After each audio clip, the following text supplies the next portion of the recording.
to an oasis of healing in Arizona where we do integrative cancer treatment, and I've been here developing our educational program. So nutrition is a very big base of what we do here, and basically is what we call the school of life. So we want to teach people how to live life in a healthier way.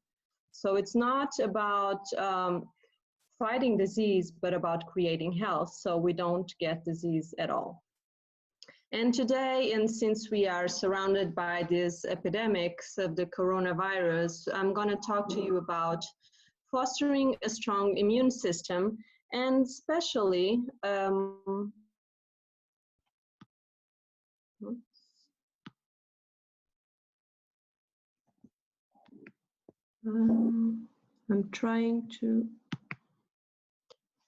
I'm gonna talk about fasting and eating for humans. And this is something that Dr. Lodi also mentioned previously, is that often we are not eating what we as human beings are supposed to eat.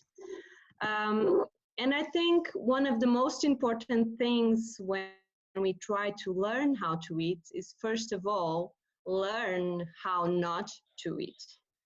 Most of the population in the world is able to be eating for maybe 12 hours of their day. So it's the first thing they do in the morning, it's the last thing they do at night, and that's not a healthy way to eat. So I think, first of all, we have to learn how not to eat.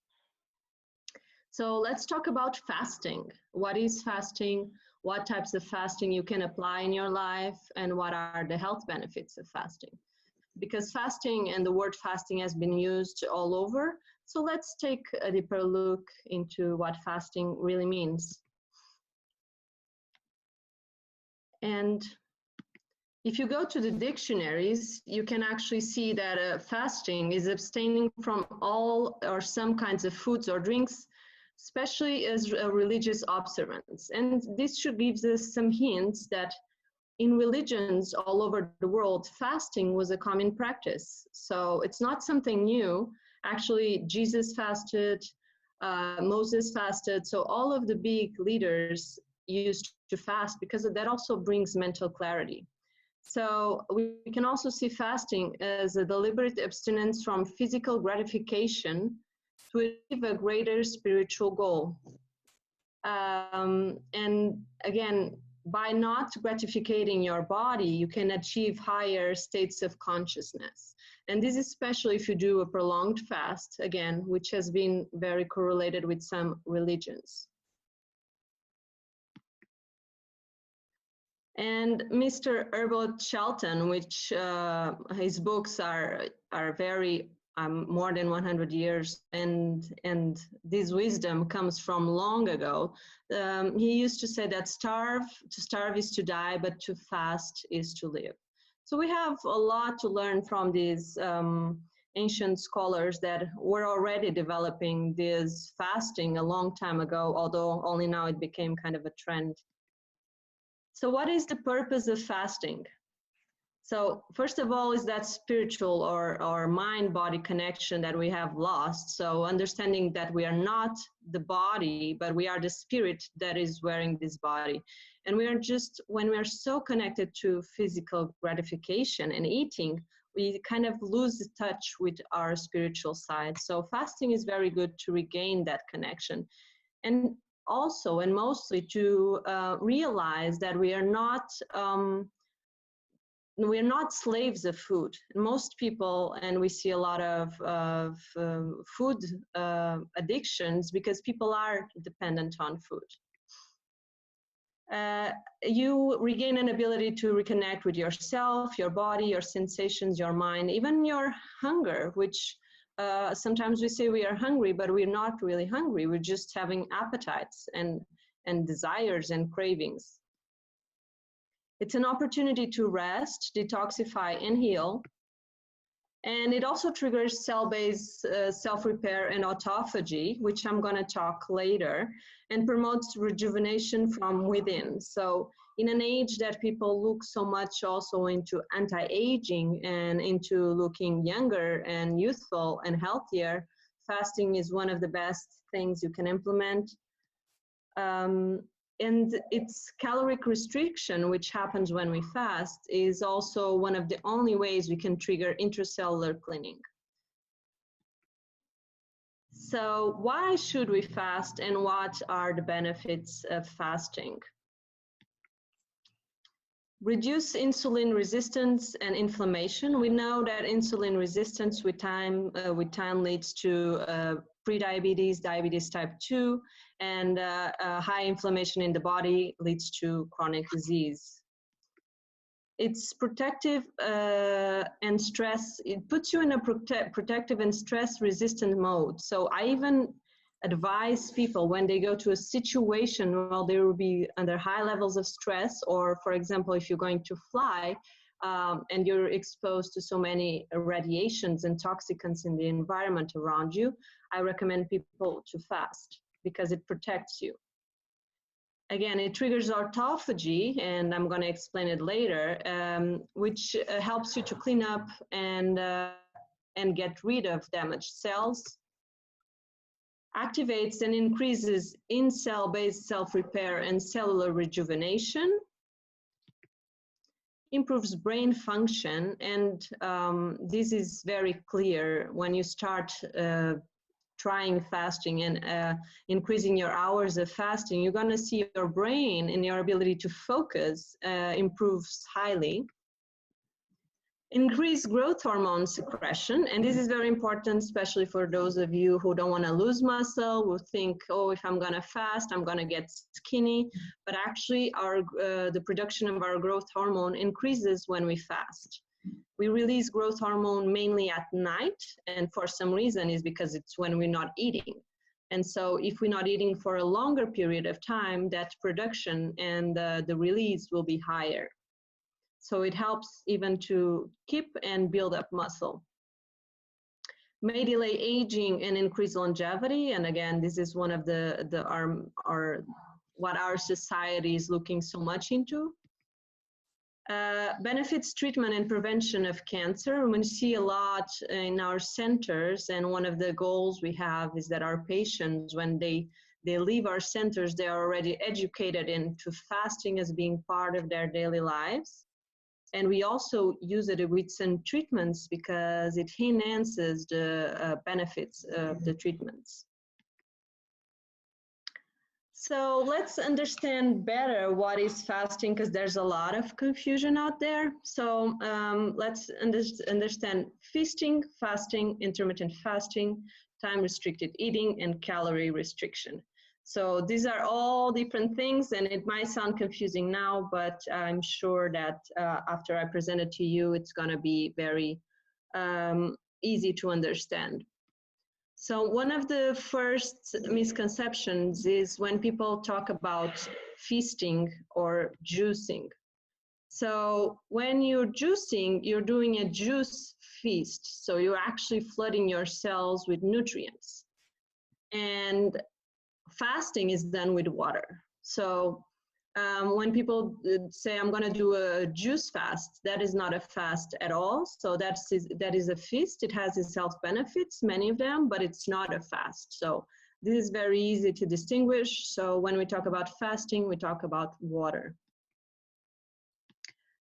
And in a juice feasting, it's good we don't have any burden on digestion. There's a direct nutrient delivery. We still are restricting our calories, which has health benefits.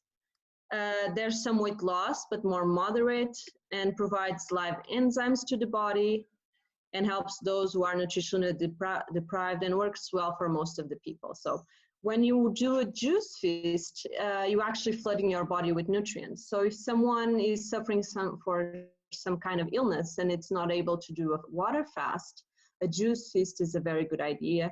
You still get enzymes, nutrients, and good nutrition into your body. Then when we talk about fasting, again, there's no burden on digestion. There's a total cessation of nutrients. So we're not getting any nutrients. There's usually more fat loss and overall weight loss. Caloric restriction again. works well for many people, but not for all, and this is very important. And in the end of this part of the presentation, I'll tell you which people should not fast. And again, long fasts should be done under doctor's supervision. And in Thailand, we have high success with prolonged water fasting, and I can talk to you a little bit more about it when we go to the water fasting part. But that should be done with a doctor. Just a little bit more about juicing. It's usually called a cleanse or detox. The juices are made from vegetables, herbs, and fruits. Ideally, you want to add more vegetables than fruits because fruits are high on natural sugars. So if you add a fruit, it will be just a little bit to give it some sweetness. You can also have water, herbal teas, and sometimes even clear broths. And it really helps to absorb all the nutrients without giving our body a need to digest. Fasting, only water. Eventually some minerals and some added salt to your water because we do want to keep our electrolytes balanced. Usually daily we recommend, depending where you live, your level of activity, your weight, but about half a teaspoon of sea salt a day, or good salt, Himalayan pink salt, Celtic salt. And fasting with water is the most universal, logic, and instinctive method of healing. And you can notice this in nature by looking at other animals and the way they, when they are needing to heal, when they are wounded, they just crawl into a corner, they don't eat. They allow their bodies to fast and to heal. And removes all the burden of digesting and assimilating food so the body can exclusively focus on other processes. And now here is where most of the confusion comes when we talk about fasting and the words are thrown a little bit outside. So calorie restriction is different from intermittent fasting, which is different from time-restricted eating. On calorie restriction is basically what you do with a juicing or a diet that is low on calories.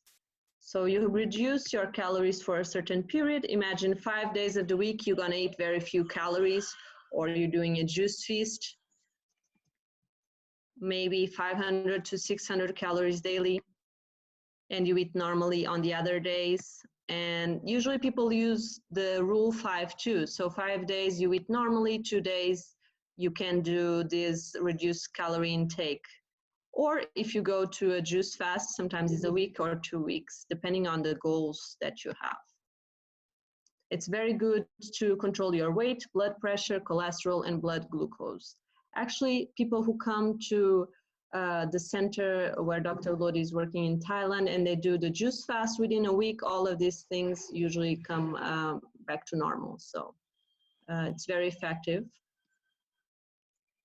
And then we have intermittent fasting and time-restricted eating. And here is where most people confuse. So a lot of people talk about intermittent fasting when they're actually talking about time-restricted eating.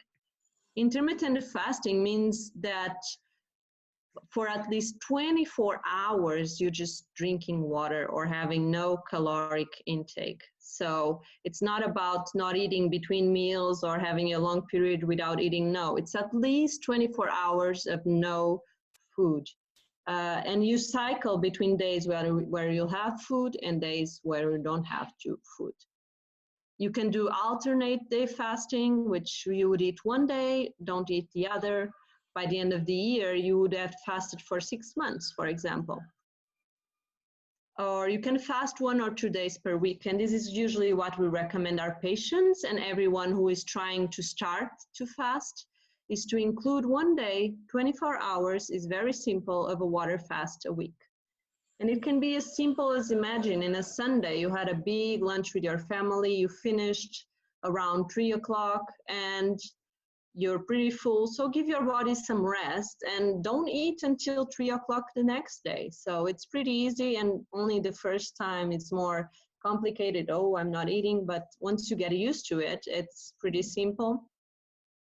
You can create any other combination that works for you, so there's no pattern, and this is in overall nutrition. There's no one rule that applies to everyone. There's no one diet that is the best for everyone. So you have to see what works for you.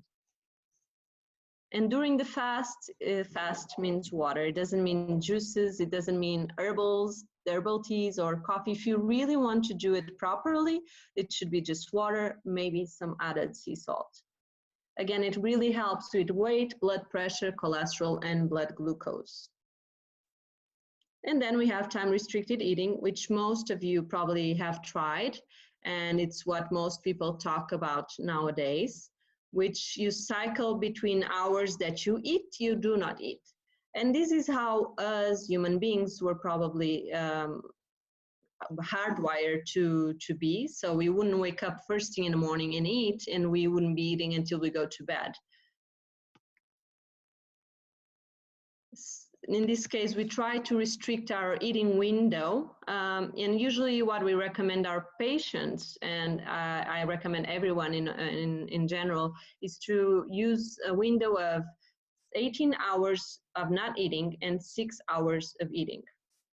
So for example, if you start eating at 10 a.m., you'd be finished by 6 p.m. If you start at 12, you finish by 8, and that's a good rule. Actually, sorry, 10 to 4 and 12 to 6. In the 18 hours that you do not eat, you can drink water or non-calorie beverages. So we don't want any calories in our body. Even those people who have their water with lemon in the morning, that has calories, that will break your fast, so that will prevent the full benefits of not eating within this window. So really try to have everything that has calories within that window of time. Very effective for weight control, blood pressure, cholesterol, and blood glucose also.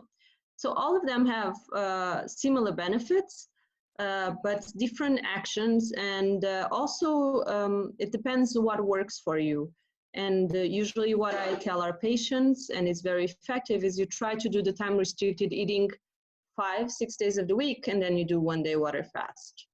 And if within your year you have the ability to take a week to do a prolonged water fast or a juice feast, you can do that. So let's dive a little bit deeper into the water fast. Like I said, it's becoming more and more popular, and it's often when you tell someone you're not eating, they're gonna say, what?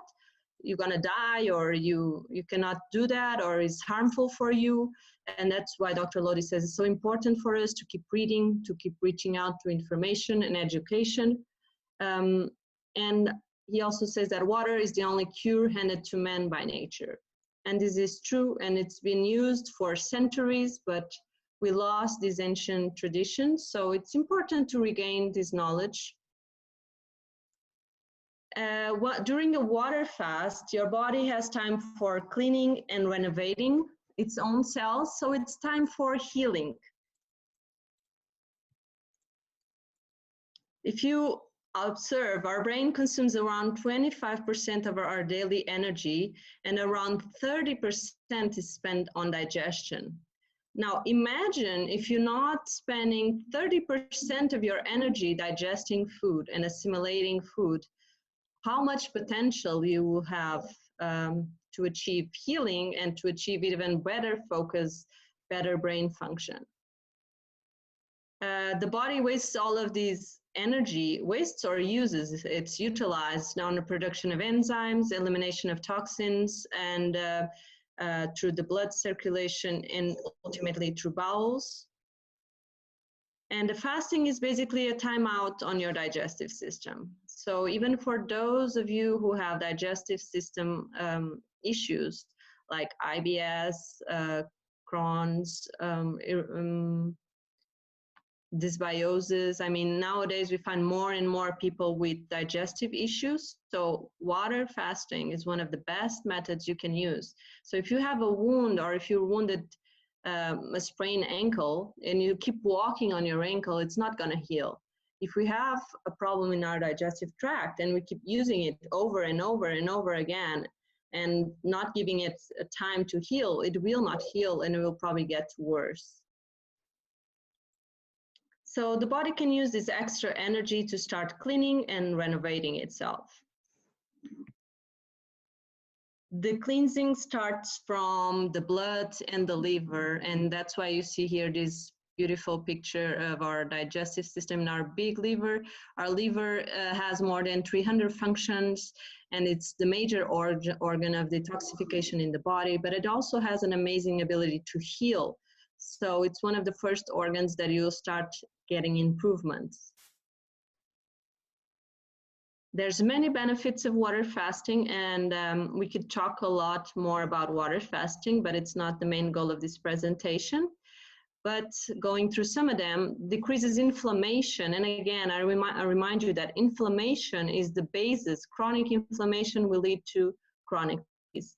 So we're talking about things like cancer, heart disease, diabetes. It increases the resistance to oxidative stress. And what is this? It's what we call when there's free radicals, which are molecules that are naturally produced during metabolism.